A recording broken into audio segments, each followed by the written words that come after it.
ሰላም ሰላም፣ እንዴት ናችሁ? ነርስ ህይወት ነኝ። ለማታውቁኝ ዛሬ የምናወራው ስለምንድን ነው? ጡት የምታጠባ ሴት ምን ማድረግ እንዳለባት፣ ምን አይነት ዘዴዎችን መጠቀም እንዳለባት፣ የጡት ወተቷን ለመጨመር ምን መመገብ እንዳለባት እና ቴክኒኮቹን ዛሬ እናወራለን። ለማታውቁኝ ነርስ ህይወት ነኝ።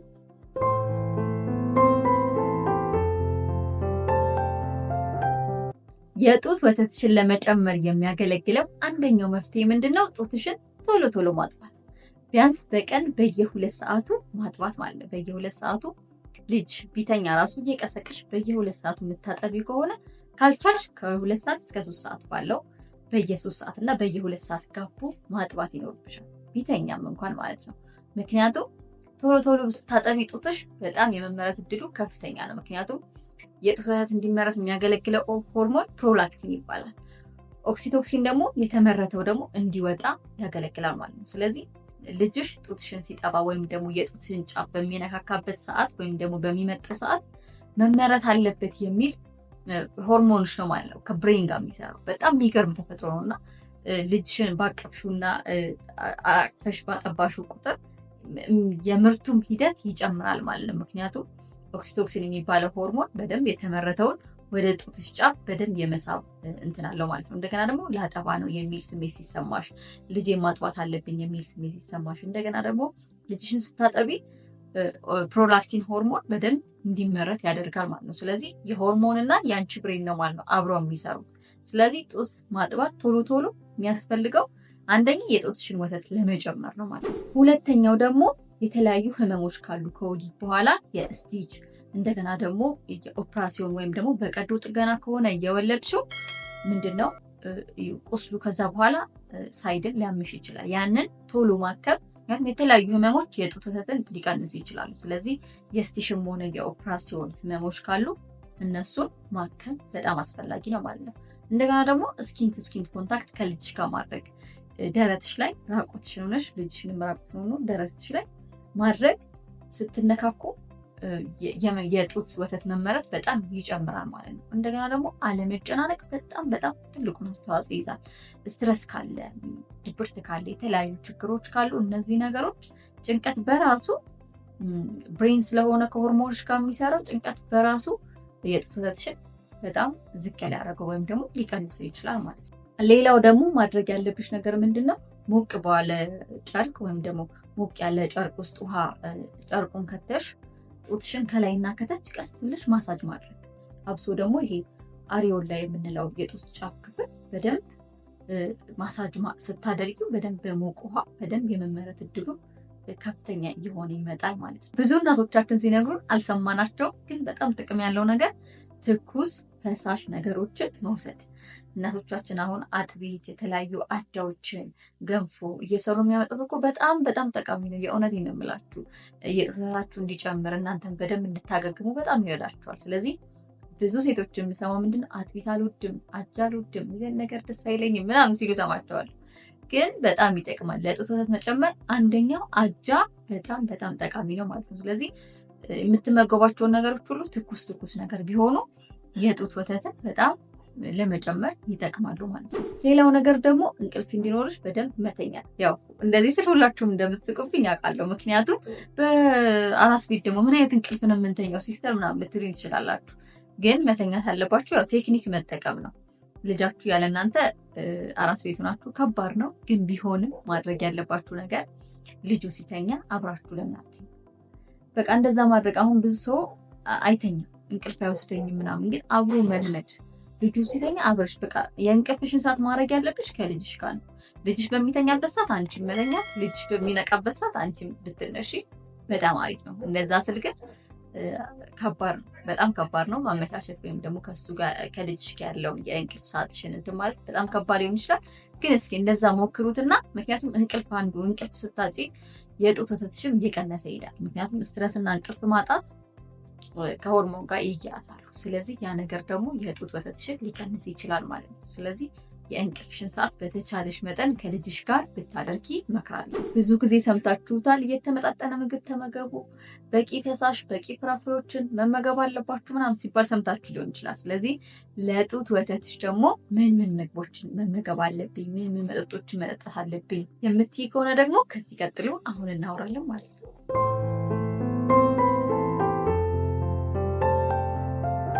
አንደኛው ጡት ስታጠቢ መመገብ ያለብሽ ነገር ምንድነው? ነጭ ሽንኩርት። በምግቦችሽ ላይ ሁሉ ነጭ ሽንኩርት እየጨመርሽ መመገብ። ምክንያቱም ነጭ ሽንኩርት የተለያዩ ጥናቶች እንዳረጋገጡት የጡት ወተትን ለመጨመር ዋነኛው መፍትሄ ነው። ግን በጣም በብዛት ከተወሰደ ለህፃኑ የሆድ ቁርጠት ሊያመጣ ይችላል። ስለዚህ ነጭ ሽንኩርትን በምግብሽ ውስጥ ጨምረሽ መጠቀም ነው።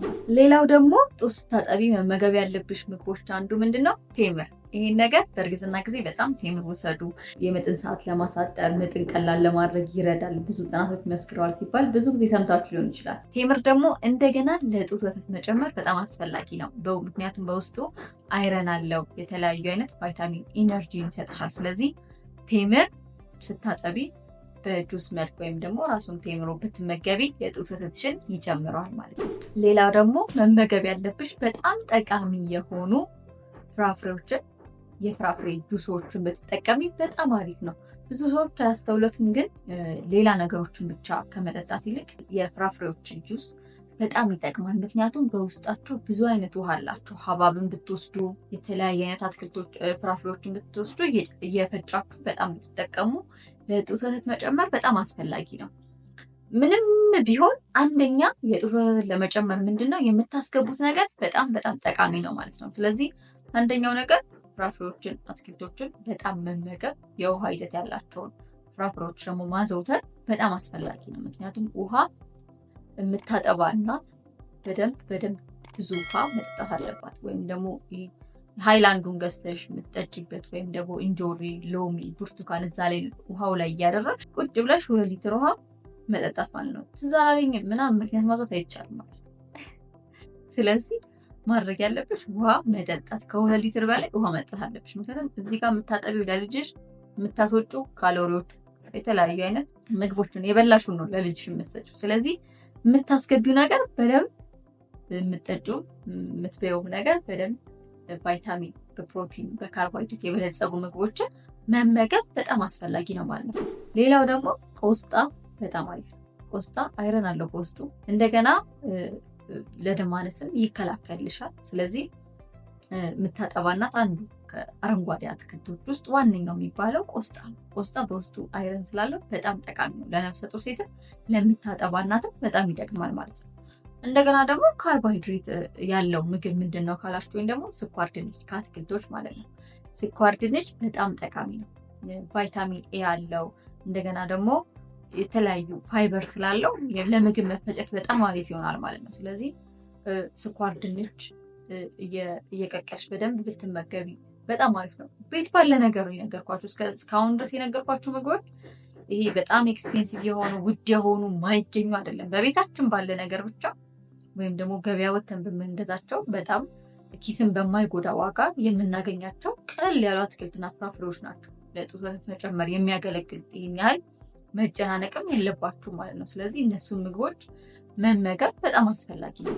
ሌላው ደግሞ ከአትክልቶች ውስጥ ቀይ ስርና ካሮት። ቀይ ስር እንደምታውቁት አይረን አለው። በጁስ መልክም በምግብ መልክም ብትሰሩት በጣም አስፈላጊ ነው።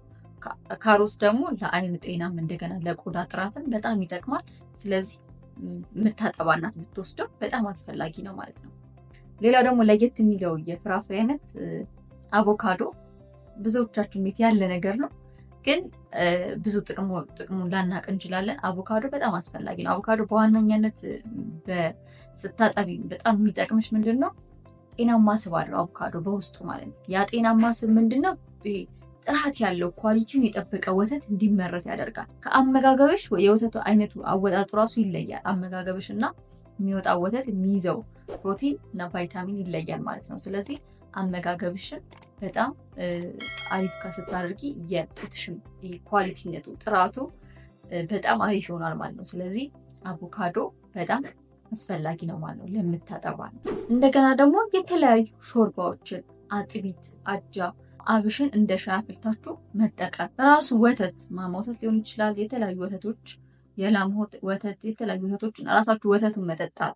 እንደገና ወተት የታለኩ እንደገና ወተት እንዴት ይጠጣል ልትሉ ትችላላችሁ። ግን ወተት የጡት ወተትን በጣም ይጨምራል። አብሽ ደግሞ በጣም አስፈላጊ ነው። አብሽ በጣም ይጨምራል ማለት ነው። እንደገና ደግሞ ሌላው ነገር ስታጠቢ ምንድነው ማድረግ ያለብሽ? ልጅሽን ይዘሽው አንቺ ነሽ ወደ እሱ ልጅሽ ነው ወደ አንቺ መጠጋት ያለበት እንጂ አንቺ አይደለሽም ወደ ልጅሽ መጠጋት ያለብሽ። አለዛ ይሄ የወገብ መዛይ ወይ የወገብ ህመም ምናምን የሚያመጣብሽ ከሆነ ጡት ማጥባቱም እየሰለችሽ ይመጣል ማለት ነው። ስለዚህ ወደ ፎርሙላ ልትገቢ ትችያለሽ እያስጠላሽ ሲመጣ። ስለዚህ መጀመሪያ አንቺ ምቾትሽን በደንብ የማጥቢያ ትራሶችን መጠቀም፣ ለወገብሽ ከኋላ ትራስሽን ደግፍ አድርገሽ ቁጭ ማለት ያ የአጠባብ ሂደቱን በጣም እንድትወጁና ለልጅሽም እንዲመቹ ያደርጋል። ስለዚህ ያኛው የሁለታችሁን ምቾት በደንብ የጡት ወተት እንዲመጣ እንደገና ደግሞ እንዳይሰለችሽ ያደርጋል ማለት ነው። የጡትሽ ጥቁሩ ፓርት ሁሉ መግባት ወደ ልጅሽ አፍ ውስጥ መግባት አለበት። እንደገና አያያዝሽ እንዴት ነው፣ ፖዚሽኒንግ፣ አታችመንት የሚሉትን በሌላ ቪዲዮ በአሻንጉሊት ይዤ መጥቼ በደንብ እንዴት ማጥባት እንዳለባችሁ፣ እንዴት አታችመንት፣ የተለያዩ የጡት አጠባብ ፖዚሽኖችን በደንብ አሳያችኋለሁ። እስከዛ ድረስ ለዛሬ እንዳይበዛባችሁ ነው። አመሰግናለሁ። ነርስ ህይወት ነኝ። ስለዚህ የጡት ወተትሽን ለመጨመር ለጊዜው እነዚህ ነገሮች ተጠቀሙ።